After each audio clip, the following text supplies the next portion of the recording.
Look, there's no easy way to say this. 7 more Blockbusters just closed. You're officially the last one on Earth. I don't love the pattern that's starting to emerge. Hello. Hey, how are you, Randall?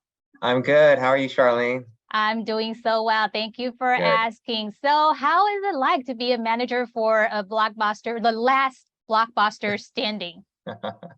It's an honor. It is an honor and a thrill. And I'm so excited for this show and for folks to see it. And I have some of those nerves because I want it to do really well and I want people to enjoy it. But at the same time, I'm like very proud of what we've made. So either way, I feel like we've made something really fun. I'm super proud of you. You know what? The very first thing came out from your mouth is your voice, and your voice is extremely shocking because when I was watching the Blockbuster and watching you right now and watching Fresh Off the Boat, your voice sounds the same the whole time. But you know what? I realized your lines are usually very long. Do you need to prepare a lot on those lines? Yeah. I mean, that's true. I do tend to get a lot of monologues. Yeah. I mean, it really is like a muscle. If you work on it like a lot and you have a show that gives you a lot of lines, like eventually it just gets easy to memorize, Really? Yeah. So how long does it take you to prepare? Because I know you guys record. Do you guys take breaks? Yeah. If I have a big monologue, I could if I work on it the night before, then I'll remember it the next day.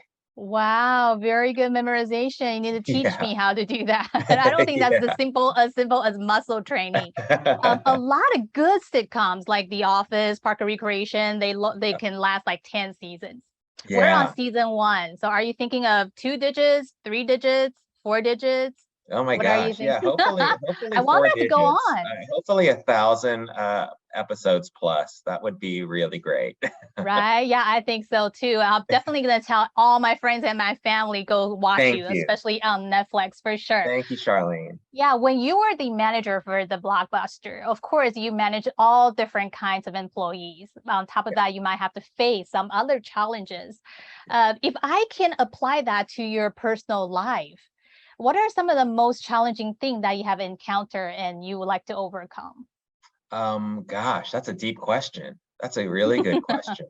I don't know. I feel like the challenge of my life is that, as an actor, you never know. I guess it's similar to Timmy's challenge in Blockbuster. There's a lot of uncertainty, like you never know when you're going to work next. And if you get a job, you never know how long it's going to last, and you're always like doing new jobs, encountering new people. So you kind of have to get to know people, and you have to, kind of hopefully have a good rapport with people, and if you're going to work with them on an acting level, hopefully there's like some kinship there.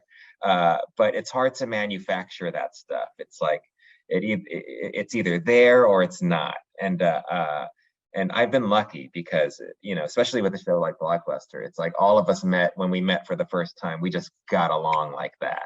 We just got along so quickly. And I think that's part of the reason why this show is so fun to watch. It's because we were having so much fun doing it, Yes. Yeah, true.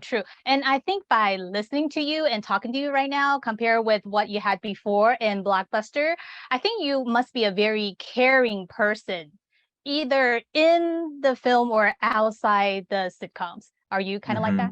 Yeah, huh? I get that vibe from you, though. I like to think of myself as that. Yes, you are.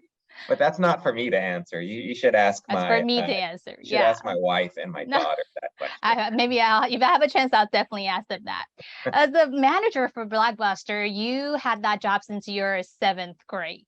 That's right. Yeah, if there's a chance that you can somehow imagine you're gonna keep a job since you're in 7th grade until now, would it be still acting? I don't think so because You don't think so?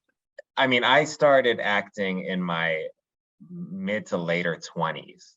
And if I started acting in 7th grade, I don't know if I'd still be doing it because that's like a long time. And I always feel like the fact that I found success later in life, you know, into my later 30s, really, I feel like for me, and I think it's different for everybody, but for me, that was like a real great blessing, you know, because I worked so many different jobs before that. And I did so many things. I worked in offices and in restaurants and you know, and I tried so many things. And I really have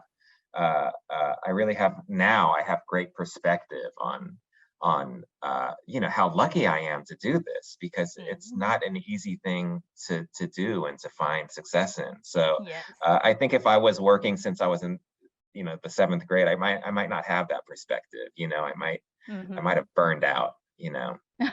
True, true. But Yeah, whatever we do, still need to keep the enthusiasm within yeah, ourselves to keep it going, right? that's right. All That's right. right. Thank you so much. Very lucky for me to interview you. Oh, thank you, Charlene. So nice talking to Thank you. you. Same Thank you. here. Bye now. Bye.